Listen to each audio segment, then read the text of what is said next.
Assalamualaikum murid semua. Sihat ke semua? Sihat. Okey, baik.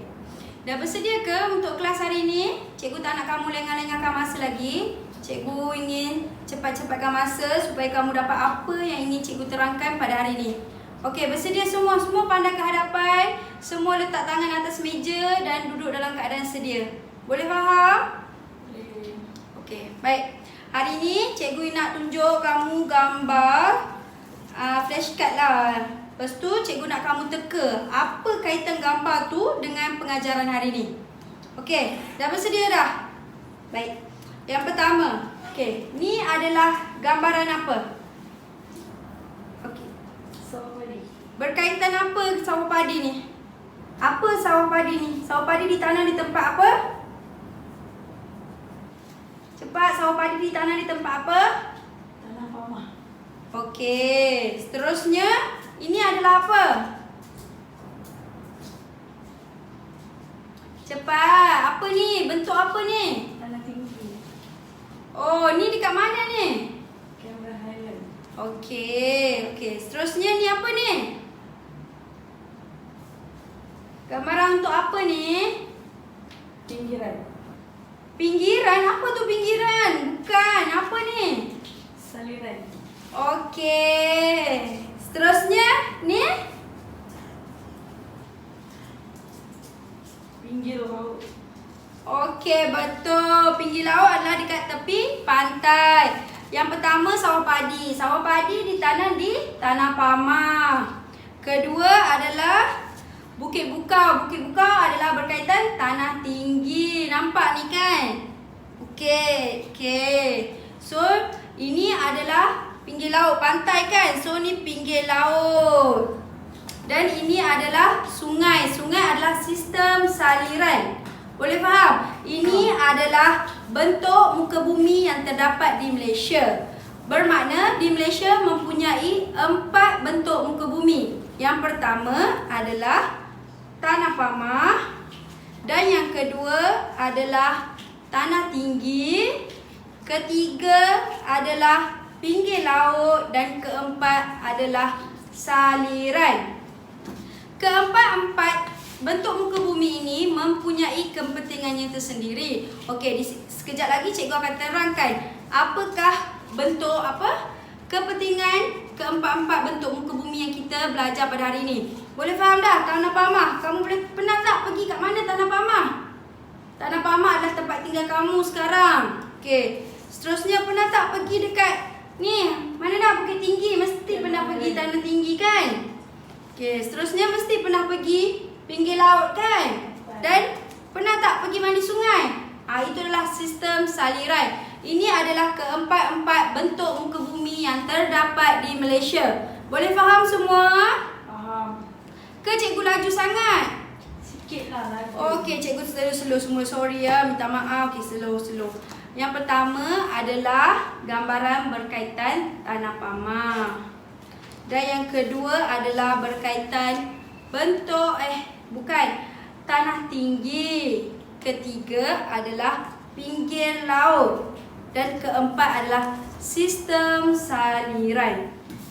Keempat-empat tanah pamah yang cikgu tunjuk gambaran ini mempunyai kepentingannya tersendiri. Dan di sini hari ini cikgu ingin menerangkan kepentingan bentuk muka bumi yang terdapat di Malaysia. Oleh itu kamu kena tahu ini keempat-empat bentuk muka bumi yang ada di Malaysia. Okey, baik. Cikgu nak tunjukkan kamu satu video. Mari kita tontonkan bersama-sama. Assalamualaikum dan selamat sejahtera. Pada hari ini, kita akan melihat bentuk-bentuk muka bumi yang terdapat di Malaysia serta kepentingannya. Bagi mengetahui tajuk ini dengan lebih mendalam, mari kita ikuti cerita keluarga Jaafar. Ini keluarga Jaafar. Ini Jaafar. Dan ini pula isterinya Pia. Mereka berdua bercadang untuk pergi melancong di seluruh Malaysia. Jaafar dan Pia telah memulakan perjalanan untuk ke destinasi yang dirancang pada keesokan harinya. Perjalanan pada hari pertama keluarga Jaafar telah menuju ke kawasan tanah tinggi. Berdasarkan pemerhatian mereka, mereka dapati kawasan tanah tinggi sesuai untuk dijadikan kawasan pelancongan, pertanian serta jana kuasa hidroelektrik. Hari kedua pula, mereka telah melawat ke kawasan pinggir laut. Di kawasan pinggir laut, mereka dapati aktiviti-aktiviti yang dijalankan oleh penduduk di sana adalah seperti pelumbungan, perikanan, pelancongan dan sesetengah tempat dijadikan kawasan pelabuhan. Pada hari ketiga, mereka telah melawat salah satu kawasan Sungai dan Tasik. Sungai dan Tasik berfungsi sebagai kawasan sempadan, perikanan, pengairan dan jana kuasa hidroelektrik serta perhubungan dan pengangkutan. Keluarga Jaafar telah memilih kawasan Tanah Pamah untuk dijadikan destinasi terakhir.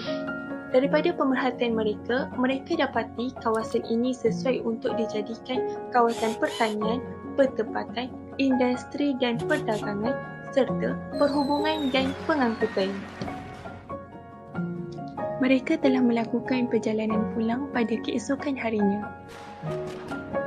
Berdasarkan percutian ini, keluarga Jaafar dapat merumuskan bahawa bentuk muka bumi di Malaysia memainkan peranan yang berbeza-beza kepada manusia. Kita juga perlu menjaga bumi ini agar sentiasa terpelihara supaya tidak menjejaskan kepentingan bagi sesuatu kawasan. Baik, dah tonton dah video semua? Mengantuk ke tonton video cikgu buat? Tak. Okey ke? Macam mana? Apa yang kamu dapat berkaitan video tu? Boleh faham? Boleh. Baik, cikgu akan jelaskan balik satu persatu apa yang diterangkan di dalam video pauto yang cikgu tunjukkan sebentar tadi. Yang pertama dalam video tu berkaitan tanah tinggi, betul? Betul. Okey, tanah tinggi. Apa yang diceritakan dalam tanah tinggi tersebut? Berkaitan apa? Apa yang diceritakan dalam bentuk tanah tinggi tersebut? Dia menceritakan kepentingan tanah tinggi. Kepentingan yang diberikan dalam video tu, yang ditunjukkan dalam video tu, yang pertama pelancongan, kedua pertanian dan ketiga jana kuasa hidroelektrik. Ketiga-tiga kepentingan ini sangat mempengaruhi untuk kegunaan kita seharian. Okey, tanah tinggi untuk pelancongan. Macam mana untuk pelancongan? Kawasan tanah tinggi mempunyai pemandangan yang menarik, suhu yang nyaman sesuai untuk pelancongan. Ramai orang yang pergi melancong ke tanah tinggi kerana pemandangan yang cantik, yang nyaman. Kamu pernah pergi bercuti di mana-mana tak? Kat kawasan tanah tinggi? Pernah. Untuk pengalaman kamu, pernah tak pergi bercuti kat mana-mana kawasan tanah tinggi? Pernah. Bagikan contoh kat mana kamu pernah pergi? Cameron. Oh, apa yang ada kat Cameron tu? Apa yang kamu menarik sangat pergi ke Cameron tu? Strawberry. Wow, yelah, strawberry adalah tanaman suhu sederhana kan? Dia memerlukan suhu yang dingin untuk tanaman strawberry. Baik, seterusnya kepentingan tanah tinggi. Kedua adalah untuk kawasan pertanian. Kenapa kawasan pertanian? Kerana kawasan tanah tinggi sesuai untuk tanaman hawa sederhana seperti sayur-sayuran, buah-buahan dan bunga-bungaan. Contohnya di Cameron Highland. Cameron Highland dia ada buah, ada sayur, ada bunga-bunga yang cantik. Itu adalah fungsi-fungsi tanah tinggi kerana mempunyai suhu yang sederhana. Okey, seterusnya jana kuasa hidroelektrik. Kerana tempat tinggi dia membuka empangan, menggali empangan untuk jana kuasa hidroelektrik. Itu adalah kegunaan tanah tinggi, kepentingan tanah tinggi untuk manusia. Okey, seterusnya adalah apa yang ditunjukkan dalam video tadi? Tanah Pamah. Kepentingan tanah Pamah. Fungsi tanah Pamah. Ada 4 yang diceritakan. Pertama adalah penempatan, kedua perindustrian dan perdagangan, ketiga perhubungan dan pengangkutan, dan terakhir adalah pertanian. Tanah Pamah sebenarnya banyak kepentingan yang boleh digunakan. Kita sekarang duduk pun di Tanah Pamah. Okey, Tanah Pamah untuk membina penempatan, membina rumah. Sebagai contoh sekarang, rumah yang kita bina semua di atas Tanah Pamah. Ada orang bina rumah dekat atas bukit. Ada orang nak duduk atas bukit, panjat bukit untuk bina rumah. Tak ada kan? Pertama, tanah pamah kepentingan dia untuk penempatan. Kedua, perindustrian untuk pembinaan kilang-kilang. Lepas tu untuk jual beli barangan. Okey, seterusnya perhubungan dan pengangkutan. Perhubungan ni maksudnya membina jalan raya, pengangkutan bas, kenderaan, kereta api.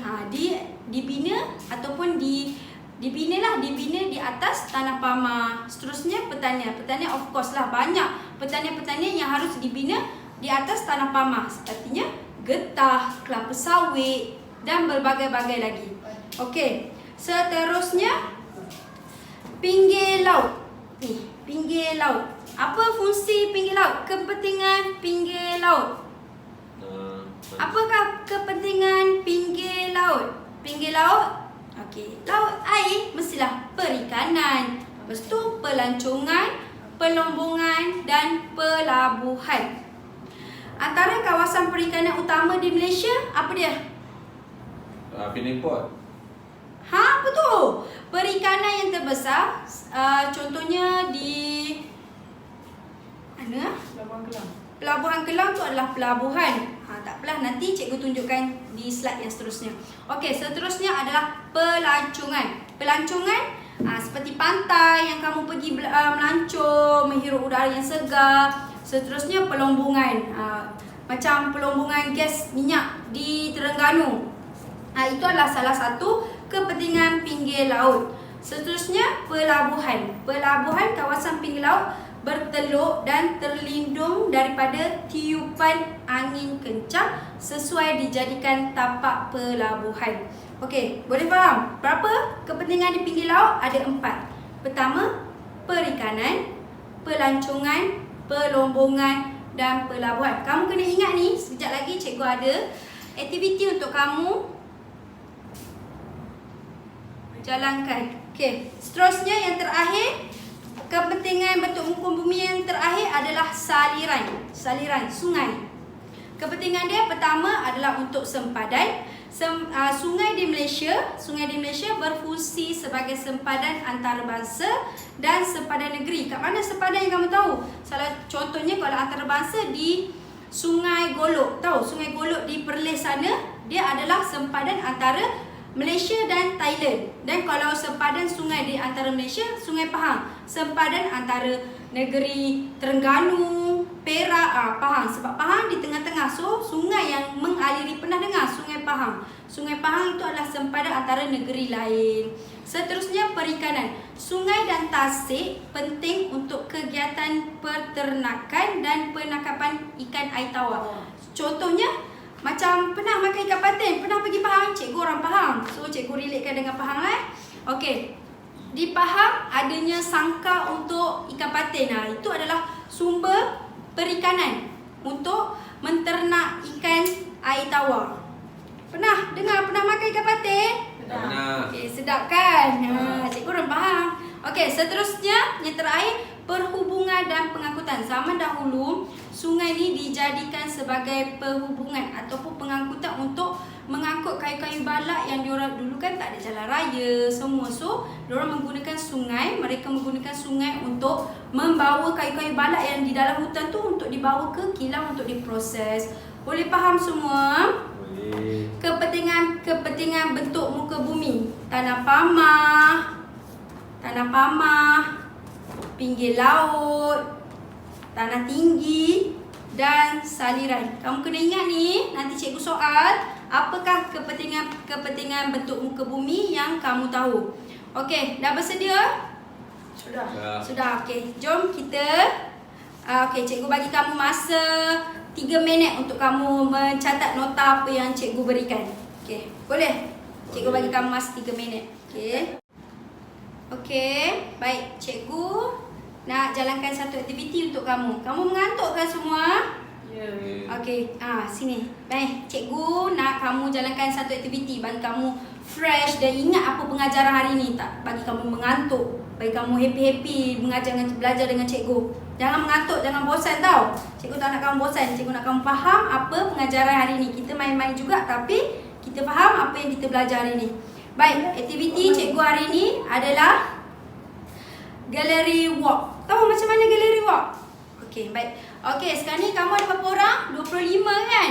Okey, cikgu nak kamu bentuk 4 kumpulan. Tak kisahlah berapa orang dalam kumpulan, tapi ikut Renus, cikgu rasa dalam 5 ataupun 6 orang lah untuk satu kumpulan. Cikgu nak 4 kumpulan kooperatif. Tahu kumpulan kooperatif yang cikgu dah susun minggu lepas? Yang ada macam cikgu susun minggu lepas. Okey, kamu bentuk 4 kumpulan. Sekarang bergerak. Okey. Baik. Dah bersedia ke semua? Dah duduk dalam kumpulan? Dah cikgu. Okey, baik. Cikgu nak gallery walk ni, tahu tak macam mana gallery walk ni? Gallery walk ni adalah kita mempunyai station. So, cikgu bina 4 station untuk kamu. Satu grup untuk di station 1, station 2, station 3 dan station 4. Okey, nanti cikgu edarkan soalan untuk kamu. Ketua akan datang ke hadapan, cabut soalan yang cikgu sediakan ini. Dan kamu bincang satu kumpulan dan kamu bina kreativiti kamu. Apa yang kamu nak dalam tu? Berdasarkan soalan cikgu bagi, kamu ikut kreativiti kumpulan kamu. Dan kamu duduk di stesen-stesen yang cikgu telah tetapkan. Baik, kamu dah siap? Cikgu akan bagi masa 5 minit untuk kamu bincang. Dan 5 minit lagi untuk kamu terangkan kepada kawan kamu. Contohnya, satu stesen pertama, terangkan kepada 3 stesen. Okey, kawan-kawan kamu akan pergi ke stesen kamu dan kamu terangkan kepada kawan-kawan kamu macam mana, apa yang tajuk kamu dapat. Okey, seterusnya dah habis stesen pertama, 5 minit untuk stesen pertama. So, bergerak ke stesen kedua. Siapa yang ada stesen kedua tu, ketua mana yang stesen kedua tu, terangkan kepada kawan-kawan kamu yang lain. Dan seterusnya sampai habis. Boleh faham? Boleh, okey. Baik. Mari sini ketua, cabut soalan yang cikgu sediakan. Okey, lagi? Okey, lagi? Okey, satu lagi. Kumpulan satu lagi yang terakhir. Cepat-cepat. Apa ni? Lambat. Potong markah. Okey, cikgu ada sediakan lampiran permarkahan. Ni cikgu yang tanda. Kamu yang tanda. Cikgu akan dengar dan cikgu akan bantu kamu, jangan risau. Untuk kamu bina macam mana soalan yang kamu dapat. Okey, ni adalah pemarkahan kamu. Cikgu akan nilai setiap kumpulan yang mana yang paling terbaik. Jangan main-main, buat serius, okey? Apa tu Adam? Buat apa tu? Pandang depan ni. Jangan gelak-gelak. Serius sikit. Cikgu memanglah gelak-gelak, tapi kamu kenalah penangan cikgu nanti. Baik. Apa tu gelak-gelak? Cikgu serius ni. Amboi. Okey. Kamu berbincang sekarang. Cikgu bagi masa 5 minit untuk kamu bincang tajuk kamu. Faham tak? Gallery walk tu macam mana? Dia mempunyai 4 stesen. That's why cikgu bagi kamu 4 soalan untuk kamu berbincang dan kamu duduk dalam stesen kamu dan terangkan kepada kawan kamu apa yang kaitan kamu, apa tajuk yang kamu dapat. Faham ke? Faham. Okey, baik. Okey, berbincang sekarang. Apa-apa yang tak faham, cikgu akan ronda dan tanya. Apa yang kamu tak faham, cikgu akan bantu. Jangan risau. Baik. Baik, semua faham kan kepentingan bentuk muka bumi. So, maka kamu boleh bandingkan bentuk muka bumi di antara keempat-empat ni. Ada perbezaan kan keempat-empat bentuk muka bumi di Malaysia ni. So, kamu dapat bandingkan kepentingan antara keempat-empat bentuk muka bumi yang kamu belajar hari ini. Okey, cikgu nak kamu fahami dan jelaskan apa perbandingan bentuk muka bumi keempat-empat bentuk muka bumi yang kamu belajar tadi. Baik, dah tamat aktiviti semua. Okey, dah semua boleh kembali ke tempat duduk masing-masing. Dah, jangan berkumpul lagi. Duduk-duduk kat tempat masing-masing dan bersedia untuk pengajaran seterusnya. Cepat, cikgu bagi masa 1 minit untuk kamu duduk kat tempat masing-masing. Jangan lama-lama, cepat. Bergerak secara cepat dan pantas. Masa tak tunggu kamu. Okey, dah semua dah sedia? Sudah. Baik. Kat sini cikgu ada satu situasi untuk kamu. Okey, dengar baik-baik ya. Dan kamu catat dan cikgu nak kamu fikir jawapan dia dan cikgu akan tanya seorang demi seorang untuk jawapan yang situasi yang cikgu berikan. Okey. Situasinya adalah berbunyi seperti ini. Berbunyi kan? Okey. Apakah yang akan terjadi jika bentuk muka bumi yang ada tidak dijaga dengan baik? Bentuk muka bumi, keempat-empat bentuk muka bumi ni yang ada tidak dijaga dengan baik. Cikgu bagi kamu masa 2 minit. Kamu tulis secara ringkas je apa yang kamu belajar, kamu relatekan dengan apa yang kamu belajar dan apa yang pengalaman kamu sebelum-sebelum ni di luar, maksudnya di luar kawasan sekolah. Cikgu nak kamu tulis secara ringkas je apa yang kamu faham, apakah yang akan terjadi jika bentuk muka bumi yang ada tidak dijaga dengan baik. Itu situasi cikgu. Okey, cikgu bagi kamu masa 2 minit untuk berfikir dan berikan jawapan kepada cikgu. Dah. Okey, baik. Kelas kita dah sampai penghujung. Saya tahu kamu tak sabar-sabar nak balik kan? Itulah cikgu tengok dah ramai dah mengemas. Jangan kemas lagi. Kelas cikgu tak tamat lagi. Ada lagi lebih kurang 5 minit lagi kamu bersama cikgu. Duduk. Dengar dulu apa yang cikgu nak cakap. Okey. Apa yang kamu belajar hari ni? Pertama adalah okey, cikgu tak nak cakap dulu. Cikgu nak panggil, kan ada 4 kumpulan kan? Yang tadi kumpulan tadi cikgu nak panggil ketua dia tadi ataupun ahli yang lain lah yang nak bercakap. Okey, mari ke depan untuk terangkan atau rumuskan balik apa yang kamu faham terhadap pengajaran yang cikgu ajar, aktiviti yang kamu lakukan dan situasi yang cikgu berikan. Okey, baik. Sini cikgu panggil kamu untuk memberi rumusan pengajaran hari ini. Baik. Okey. Dah selesai. Terima kasih kepada kawan-kawan kamu yang datang untuk memberi rumusan berkaitan pengajaran ini. Baik. Hari ini pengajaran kita berkaitan bentuk muka bumi. Kamu dah tahu kan bentuk muka bumi di Malaysia ada berapa? Ada 4. Tanah pamah, tanah tinggi, saliran dan pinggir laut. Itulah kamu kena tahu keempat-empat bentuk muka bumi yang ada di Malaysia. Seterusnya kamu kena tahu kepentingan keempat-empat bentuk muka bumi yang ada di Malaysia ini. Kamu kena tahu dan kamu kena ingat seterusnya perbandingan. Maksudnya perbandingan antara tanah pamah dan tanah tinggi, pinggir laut dan saliran. Kamu kena tahu perbandingan antara keempat-empat fungsi ataupun kepentingan bentuk muka bumi tersebut. Seterusnya kamu kena tahu lokasi-lokasi ataupun tempat-tempat yang menarik ataupun yang dijadikan, maksudnya yang famous untuk kamu tahu contoh bentuk muka bumi yang ada keempat-empat ni. So kamu kena tahu lokasi-lokasi tanah pamah di mana, tanah tinggi di mana, pinggir laut di mana dan saliran di mana. Kamu kena tahu. So apa yang kamu tahu adalah hari ini adalah berkaitan bentuk muka bumi di Malaysia. Baik. Terima kasih. Assalamualaikum semua.